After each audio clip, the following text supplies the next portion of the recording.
Assalamualaikum warahmatullahi wabarakatuh.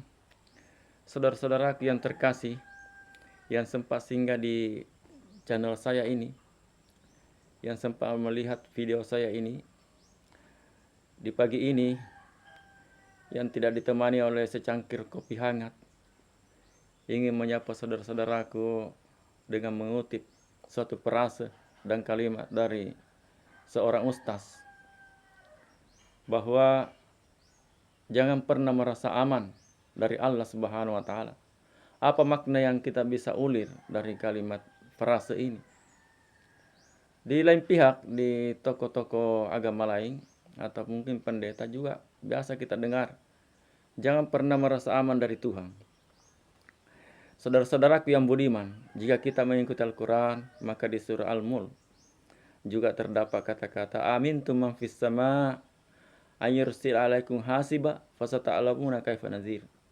Apakah kau merasa aman apa yang ada di langit, maksudnya Allah yang ada di langit, ketika yang bisa saja mengeringkan angin yang sangat kencang, yang di dalamnya angin itu ada batu? Itu pertanda bahwa kita bisa saja tidak merasa aman dengan kejadian-kejadian dan musibah yang bisa ditimpahkan oleh Tuhan kita, oleh Allah Subhanahu wa taala, karena Dia absolut. Dia dikjaya dan mumpuni. Dia sakti mandraguna. Sat yang adidaya. Yang tentu saja memegang kendali musibah, takdir, dan nasib kita. Yang boleh disebut mungkin memegang karma kehidupan kita ini. Saya pinjam dari bahasa lain. Saudara-saudaraku yang terkasih, jangan pernah merasa aman dari Allah Subhanahu wa taala. Mungkin bagi orang-orang hamba yang menghambakan diri kepada Allah tidak asing dan tidak pernah merasa jauh dari dekapan kalimat ini, bahwa orang-orang yang hamba Allah itu adalah allazina yamsyauna fil ardi haunan, adalah hamba yang tidak sombong. Kenapa? Karena dia berjalan di muka bumi dalam keadaan merendah diri. Dan juga Al-Quran melarang kita berjalan di muka bumi ini dalam keadaan sombong. Wala tamsuna fil ardi maraha. Janganlah kamu berjalan di muka bumi ini dalam keadaan sombong. Artinya bahwa memang jangan kau pernah merasa aman dengan Allah Subhanahu wa taala. Tetapi banyak orang kaum manusia sekarang ini tidak merasa aman dengan Tuhannya, atau merasa aman dengan kehidupannya. Kenapa? Karena dia sudah merasa dirinya cukup. Bahkan ada yang mengatakan teknologi ini sudah cukup mengatur manusia. Ya. Artinya bahwa apa yang diciptakan manusia ini sudah begitu aman. Apa yang ada di tangan manusia membuat aman? Apakah harta, kekayaan, jabatan, pangkat? Semua itu bisa membuat manusia merasa aman. Apalagi kalau dia sangat hartawan, sehingga kekayaan itu dia mungkin bisa saja dia memiliki partai, kelompok, grup yang banyak. Bahkan bisa saja dia membeli partai. Jangankan bisa dia membeli partai, bisa saja dia membeli sistem dan mengendalikan sistem. Orang-orang yang sombong, jamaah sekalian, termasuk negara Israel yang diungkap dengan Al-Quran, adalah manusia-manusia yang sombong. Kenapa demikian? Karena mereka memang telah diungkit oleh Al-Quran bahwa dia merusak di permukaan bumi karena dia mengendalikan sistem. Dan ini terjadi. Tetapi Kang, ya lagi-lagi ayat ini kena dalil ini karena bahwa jangan pernah merasa aman dari Allah Subhanahu wa Ta'ala. Rakyat Israel merasa aman, pemerintahnya merasa aman. Tetapi kenyataannya sekarang setelah dibombardir kena juga batunya.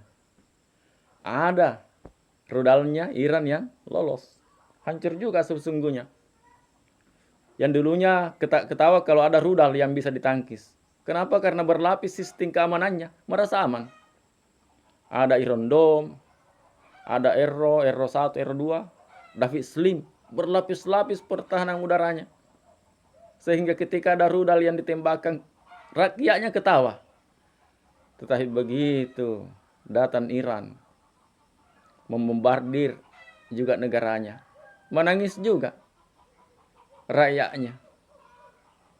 Inilah kesombongan yang terbalas, yang bisa kita lihat di HP, yang bisa kita saksikan. Meskipun mungkin dilarang oleh media mereka, tetapi lolos juga kan. Kenapa? Karena merasa aman, merasa sombong, tidak mengakui Allah Subhanahu wa Ta'ala adalah absolut.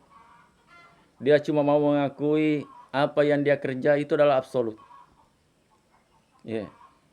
Apa yang dia yakini itulah yang mutlak. Bahkan mereka berani mengatakan, pemikiran mereka sakti. Ideologi ini sakti, tidak akan berubah. NKRI ini harga mati. Negara Kesatuan Republik Indonesia ini tidak bisa ditawar. Tetapi kan buktinya juga tidak sesuai dengan kata-kata. Di zaman Soeharto ya boleh.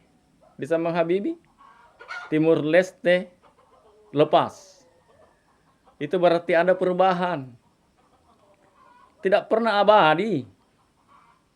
Dulu di zaman Majapahit, warisan Nusantara ini meliputi hampir di perbatasan Indochina.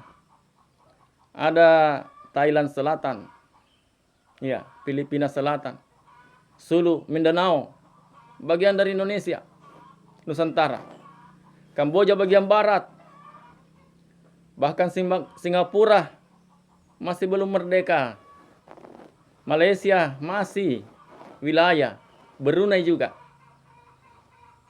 Di zaman sekarang ini semua lepas. Kenapa?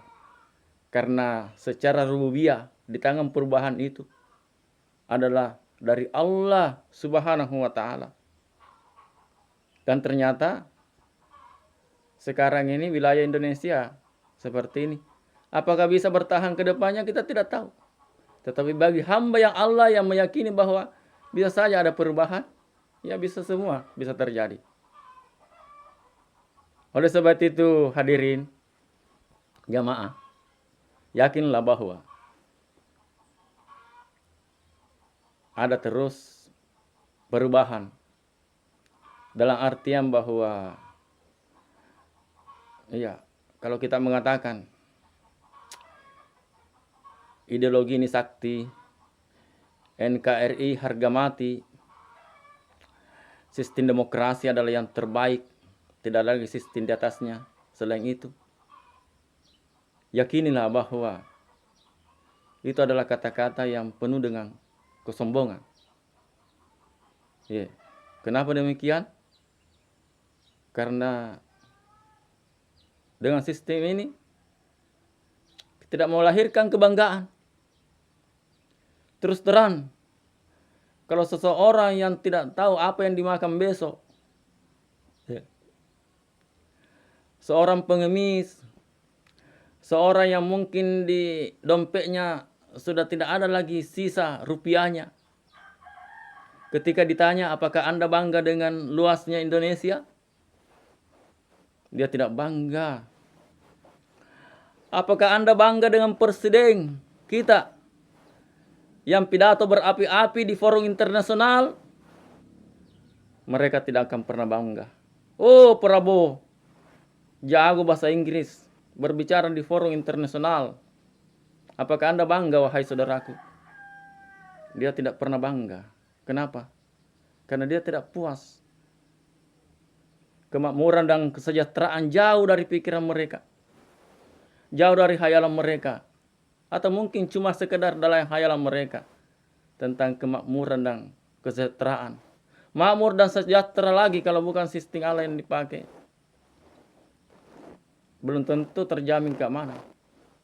Jadi saudara-saudaraku sekalian, banyak hal yang mungkin kita perhatikan bahwa jangan kita pernah merasa aman dari Allah Subhanahu wa taala, karena Allah lah secara rububiyah memegang kunci kejayaan. Allah lah yang memegang ini kekuasaan langit dan bumi.